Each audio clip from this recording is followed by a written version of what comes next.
ये मिल्कीपुर के चुनाव का इंतजार हमें बहुत दिन से था कि मिल्कीपुर में चुनाव होगा और हम उस चुनाव में भाई सूरज चौधरी जी को दमखम से लड़ाएंगे।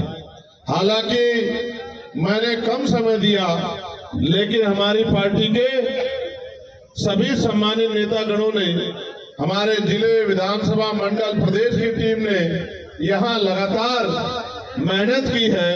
इसलिए मुझे भरोसा है कि मिल्कीपुर का चुनाव आजाद समाज पार्टी बहुत बड़े अंतर से जीतेगी, ऐसा मेरा विश्वास है।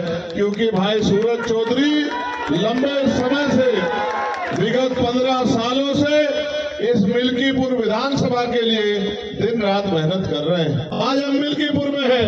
आप बताओ, इस मिल्कीपुर में 60-70% मकान कच्चे हैं या नहीं है? बताओ अपने आप हाथ उठा के मिल्कीपुर वाले। ये किसकी देन है? यहाँ किसकी सरकार है?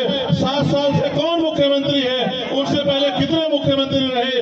आप ये बताओ, जिन्होंने आजादी के 75 साल बाद भी आपके कच्चे मकान नहीं देखे, आपका भूखा पेट नहीं देखा, बेरोजगारी से आपको तड़पते नहीं देखा, रोटी के लिए मोहताज नहीं दिखा, बिना इलाज और पैसे की कमी कारण मरते नहीं देखा, उनको क्या फर्क पड़ता है कि आप जियो या मरो? यहाँ चुनाव हो रहा है, सारी पार्टियां लड़ रही हैं, वो भी लड़ रही जिनकी सरकार है और जिनके पहले एमएलए थे वो भी लड़ रहे हैं। लेकिन आप कहाँ हो इस भीड़ में?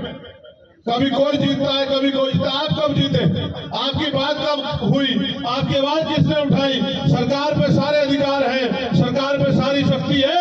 अगर चाहते तो 3 महीने में यहाँ के सारे मकान पक्के हो जाते, यहाँ रोजगार के साधन खड़े हो जाते, इंडस्ट्रियल एरिया लग जाता, यहाँ के लोगों को वहाँ चौक पे जाके मजदूरी नहीं करनी पड़ती, वहाँ जाके बिकने के लिए नहीं जाना पड़ता। लेकिन सरकार की इच्छा शक्ति नहीं है, और इच्छा शक्ति आज की बात नहीं है, इच्छा शक्ति तो सदियों से नहीं रही। अगर सदियों से इच्छा शक्ति रही होती तो इस देश में बाबा साहब अम्बेडकर को अपनी पार्टी नहीं बनानी पड़ती।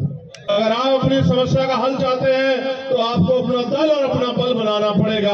दल बनके तैयार है, नगीना के लोगों ने दल में ताकत भी झोंक दी है। इस बार बारी मिल्कीपुर की है, मिल्कीपुर वाले भी इस बार ताकत झोंक दो, फिर आप देखना जिस तरह पार्लियामेंट में चंद्रशेखर आजाद आपकी आवाज उठाते हैं, उसी तरह लखनऊ की विधानसभा में सूरज चौधरी दहाड़ के आपके क्षेत्रों के लिए लड़ने का काम करेंगे।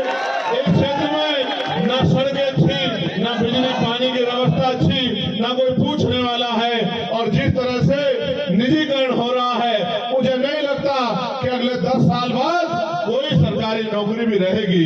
400-500 रुपए की मेहनत मजदूरी करके आप मुख्य धारा में नहीं जुड़ सकते हो। मेरे लोगों, जो मजदूरी कर रहे हैं उनको देख लो, घर बनाने में उनके जूते घिस गए हैं। मुख्य धारा में जुड़ने के लिए आपको रोजगार चाहिए, पक्की नौकरी चाहिए, आपको लोन मिलना चाहिए जिससे आप उद्योग धंधे लगा सको, आपको अच्छी शिक्षा मिलनी चाहिए, अच्छा हेल्थ सिस्टम यहाँ बनना चाहिए। लेकिन मैं जानता हूँ ये सरकार समझती है कि अगर हेल्थ सिस्टम अच्छा हुआ तो ये जो प्राइवेट हॉस्पिटल है, यहाँ जो महंगा इलाज हो रहा है, वो इलाज कोई नहीं लेगा। जब सरकारी अस्पताल में अच्छा इलाज आ जाएगा तो लोगों की जेब कैसे काटोगे? एक तो महंगाई का दौर, ऊपर से बड़े बड़े प्राइवेट स्कूल, गरीब तो जाता सरकारी स्कूल में जहाँ पढ़ाई के नाम पे खाना पूर्ति है, और अमीर जाता है प्राइवेट स्कूल में जहाँ अच्छी पढ़ाई हो रही है। यानी कि गरीबों के आगे बढ़ने के सारे रास्ते सरकार बंद कर रही है। और आरक्षण की बात रोज करते रहते हैं। क्या करेंगे आरक्षण का जब पक्की नौकरी नहीं होगी? से अपील करता हूं कि अगले 5-6 दिन सोना मत, ये आपकी परीक्षा है, आपकी मेहनत की परीक्षा है। मैं आपसे कहना चाहता हूं, आपने बहुत लंबे समय सेवा की है, संघर्ष किया है, उस संघर्ष को आयाम पे पहुंचाने का अवसर आ गया है।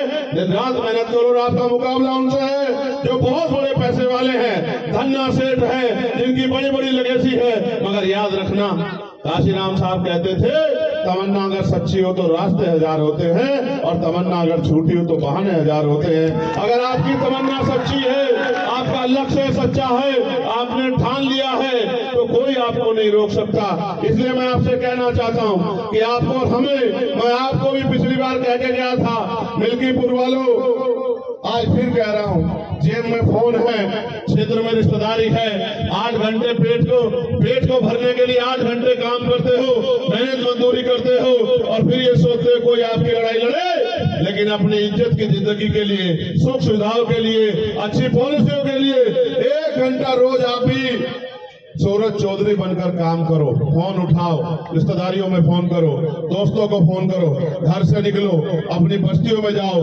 लोगों से अपील करो, उनसे कहो कि बटन केतली का दबाओ और अपनी किस्मत को जगाओ, अपने अंधेरे को हटाओ और रोशनी की किरण लाओ और केतली का बटन दबाओ। अगर आपने जिम्मेदारी समझ ली और आपने जिम्मेदारी समझ के काम कर दिया तो मैं लिख के देता हूं कि भाई सूरज चौधरी बहुत अच्छे मतों से जीतेंगे। लेकिन वो तब तक जो है मजबूरी में लंबे समय तक इधर उधर काम कर रहे थे, लेकिन अब वो अपने घर में आ गए हैं। और माननीय काशीराम साहब कहते थे कि दूसरों के महलों से अच्छी होती है अपनी झोपड़ी। बताओ इनकी मदद करोगे नहीं करोगे? बताओ इस उत्तर प्रदेश को इस सरकार से, जिसने सरकार ने गरीबों के हक छीने, उससे मुक्ति दिलाओगे नहीं दिलाओगे? क्या यहां से अपनी आवाज मजबूत कर दोगे नहीं कर दोगे? तो आज के बाद अपने आप सूरज चौधरी बन के काम करोगे नहीं करोगे? लोगों को घरों में जाके जगाओगे नहीं जगाओगे? लोगों को अपना निशान बताओगे नहीं बताओगे? इस लड़ाई को आगे बढ़ाओगे नहीं बढ़ाओगे? ये आपके हाथ में है कि अगले 22 साल जो उत्तर प्रदेश में 2 साल बचे वो कैसे होंगे, ये आपके हाथ में है। अगर आपने समझदारी दिखाई, आपने जिम्मेदारी दिखाई, आपने अपने वोट का सही प्रयोग किया और अगले 4-5 दिन सूरज चौधरी बन के मेहनत कर ली, तो मेरी बात को याद रखना कि टीवी की पट्टी पर चलेगा कि मिल्कीपुर वालों ने इतिहास रच दिया। एक गरीब के बेटे को जैसे नगीना से सांसद बनाया था, ऐसे ही विधायक बना के असेंबली में भेज दिया।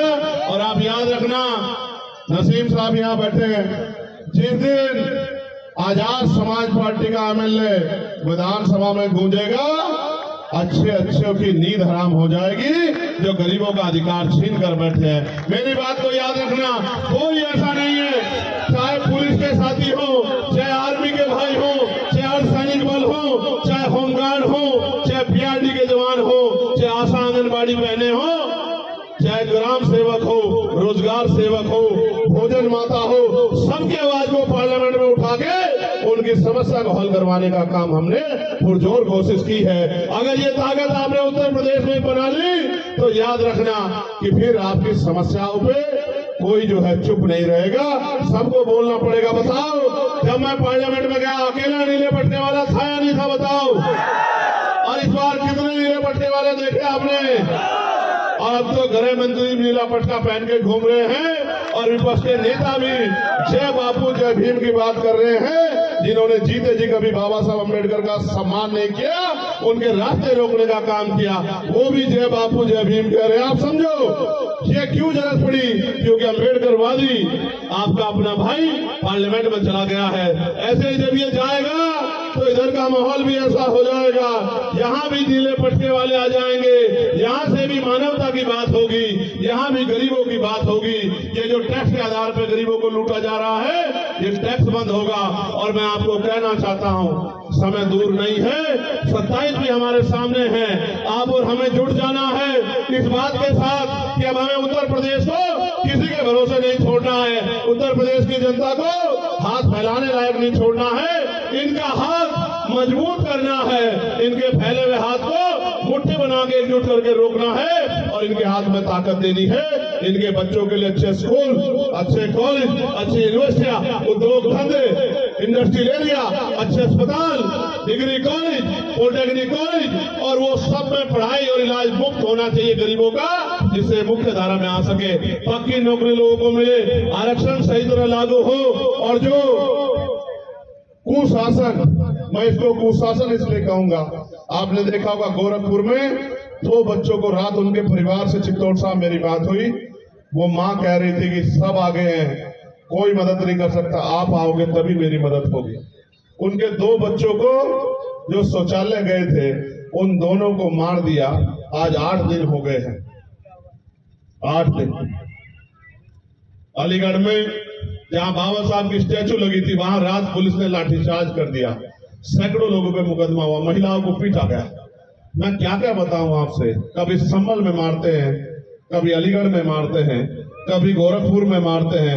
यहाँ जो भी अपनी बात उठाएगा, चाहे वो दलित हो, वो मुसलमान हो, वो पिछड़ा हो, वो गरीब हो, सामान्य जाति का भी हो, उन सबको लाठियों का शिकार होना पड़ता है। मैं आपसे कह रहा हूं, इस तानाशाही शक्ति को अगर कोई रोक सकता है तो ये नीले झंडे वाले रोक सकते हैं, इनके अलावा कोई नहीं रोक सकता। उसका कारण है क्योंकि नीले झंडे वाले जहां खड़े हो जाते हैं, एक कदम पीछे नहीं हटाते। इस बार मिल्कीपुर में इतिहास लिखने का मौका आप पे आ गया है। दिन रात एक करके मेहनत कर लो तो याद रखना, दिल खुश हो जाया करेगा जब सूरज चौधरी यहाँ के मुद्दों पे असेंबली में बोला करेगा, आवाज उठाया करेगा। आपके मन में खुशी हुआ करेगी कि हमारा वोट कामयाब हो गया। वरना ये जो शक्ति बाबा साहब ने दी है, जिसको चाहे कुर्सी पे बिठा दो, जिसको चाहे पटक दो, इसका कोई फायदा नहीं होने वाला जब आपके बीच के लोग चुन कर जाएंगे, आपके हमदर्द नहीं चुन के जाएंगे। मैं आप सबका यहाँ पहुंचने में बहुत बहुत धन्यवाद करता हूँ और मैं आपसे कहता हूँ कि दोनों हाथ उठा के और अपनी जगह पे खड़े होकर भाई सूरज चौधरी को आशीर्वाद दीजिए कि भाई सूरज चौधरी जो है इस लड़ाई में आपके आशीर्वाद और सहयोग से जीत कर आए और आपकी सेवा